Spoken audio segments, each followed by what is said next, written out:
In a potential conflict between America and China, most observers look toward aircraft carriers, stealth jets, or missile silos.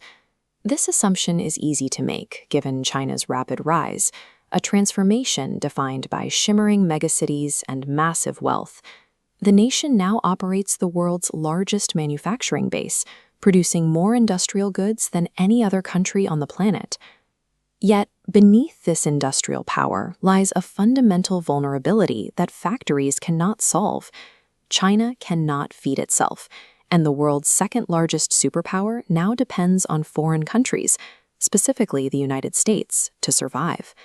This diagram illustrates a permanent geographic crisis. China supports nearly 20% of the global population, but it possesses only 7% of the world's arable land. Unlike a city or a factory, fertile soil cannot be built from scratch. No amount of technology can magically manufacture rainfall or engineer the millions of acres of rich farmland required for total self-sufficiency. Geography has been harsh to the Chinese mainland, leaving huge portions of the country dominated by mountains, deserts, and dry plateaus, incapable of sustaining crops. This geographic trap forces a rising superpower to rely on a constant stream of imports from foreign farms just to maintain basic social stability. Much of China's domestic wheat and corn production is concentrated in the North China Plain, a region that serves as the primary engine for the country's food security.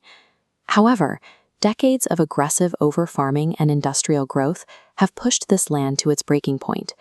Beneath the surface, the region faces a dangerous environmental collapse.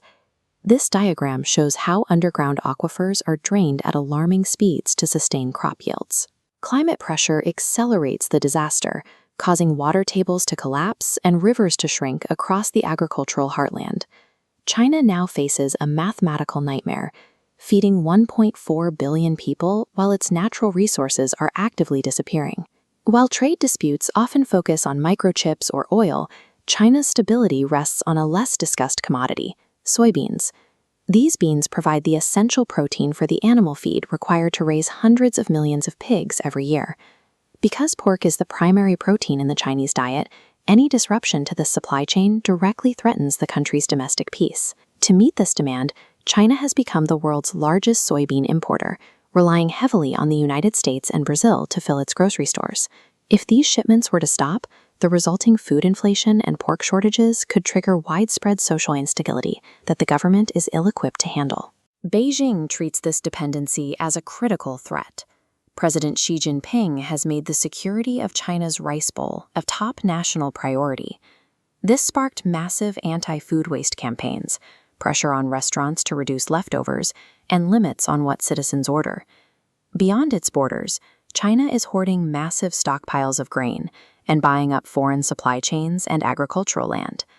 These state-led efforts indicate that Beijing expects food to be used as a strategic weapon in any future geopolitical crisis. When assessing American power, the focus typically lands on its military might, the aircraft carriers and the nuclear submarines. But the Mississippi River Basin represents an unparalleled engine of agricultural production that provides a different kind of strength.